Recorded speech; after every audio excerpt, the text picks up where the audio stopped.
conversational babble where it goes different consonant sounds in a chain like that. Why does dada tend so often to come first? Well, they say the reason behind that is that more often than not, the mother is at home with the baby and they talk about where's daddy, and daddy's gone to work, bye bye daddy. Lots of modelling of the word daddy, lots of repetition, and of course those two things, modelling and repetition, are very important for language development. So therein comes the da da da da da da sound. But, so how should you start with a new baby to help their speech develop? Well, I mean, right from birth, as I say, babies are communicating, they're crying to express their needs. They say there are different types of cry according to whether the baby is in pain or whether they're hungry or in discomfort, tired, for instance. After that, at around sort of six weeks, they start using little noises. We call them vowel sounds, but they're not A-E-I-O-U, they're more like and what happens then is the parent talks to their baby in what we refer to as motherese or perhaps parentese, which is this lovely sing-songy style speech. Hello, lovely baby. You're telling me a lovely story, and then the baby replies in their own little way, and then the parent replies back in this sing-songy motherese way, and there develops a little conversation. You do argue in the book that it actually starts before birth. How can speech start before birth? Well, in the book there is a paragraph about communicating with your baby inside your bump.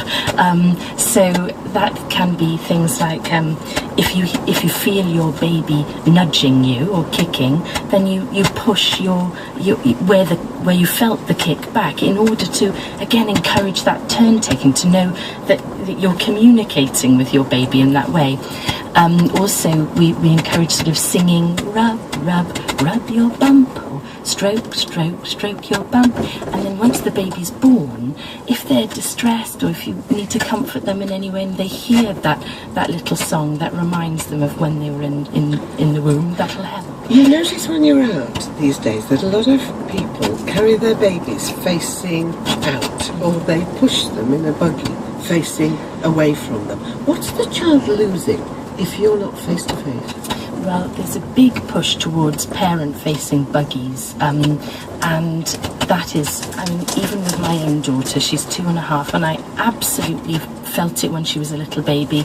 I borrowed a buggy from a friend it was forward-facing rather than parent-facing, and as soon as she was in a forward-facing buggy, I spoke less to her. But when she was facing me, I pointed out trees or bird noises, and I would encourage her to listen to sounds in the environment so that we could try and copy them together and hook her into being able to understand her environment, understand my language, and then hopefully learn to say it for herself. At what point should the babbling, the gibberish end and identifiable words start to come out? Well, they say at around 12 months that gibberish turns into some real words, and it may be very much like a babble to start with, mum, mumma for mummy, da da da, and then following that, then you should hear some attempts at some real words. So you might hear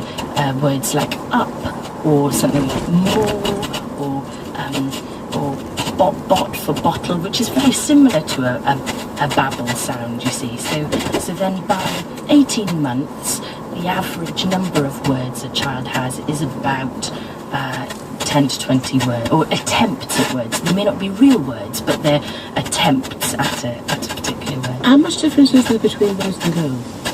Yeah, they have done research into that and shown that there is some difference between the rate at which boys and girls language develop. The boys, I mean, they tend to be more physical and they're off exploring their environment, rather than the girls who stereotypically tend to sit longer and take part in more conversations. So, what do you do if you're worried, if your child doesn't seem to be speaking?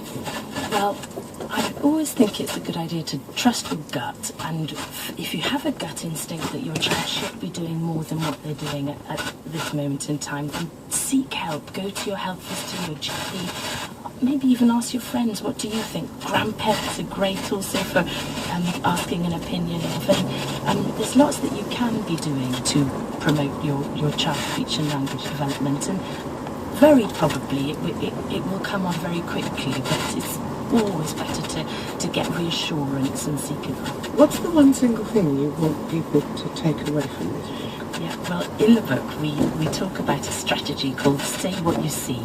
And what we say is that language develops through playing. So what you need to do is look at how your child is playing and put word to their thought as they play. So say, for instance, your child is banging bricks together rather than building, you would say bang, bang, bang, and then they start building, and you say building, up, rather than what you do, that sort of thing. Okay, Lady, thank you very much indeed. I think my mother must be quite good at it. I haven't talked an awful lot. And now the serial good news. Since the discovery that she was misdiagnosed and not in fact terminally ill, Adrienne has been trying to pick up the threads of her old life, but events have put a strain on her relationship with her husband now. The jaundice may be over, but she doesn't look right in orange. I won't tell her that, though. I've had a bloody blister of a day at the garage, but no one's asking. She's talking about her work. Put on the patient face. Be patient. I kept saying it to her. Good for you. I don't want the job, it's admin. Who in the name of heaven wants to do more admin? I like teaching. I actually like the kids, the students. It's sorted then. No, you know Louise. I know Louise. She has been great. She just wants this head of department thing so much. It's Talking of amazing. Louise, drink? Don't. Anyway, I was as clear as I could be. I don't want the job. I won't stand in her way. At this point, I tune into the conversation. Whoa, backing up.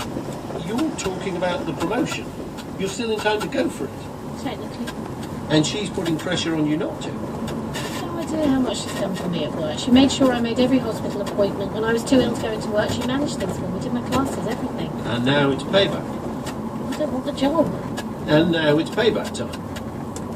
Thanks for her too, and she texted me she was cooking tonight. So she's asking you to step aside.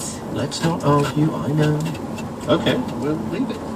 Then, when she's not expecting it, and when, to be honest, I'm not expecting it, I say it, like I had it all planned in my head, the things I say to myself in the shower. You won't let us sue the hospital for misdiagnosis, for letting us think you were going to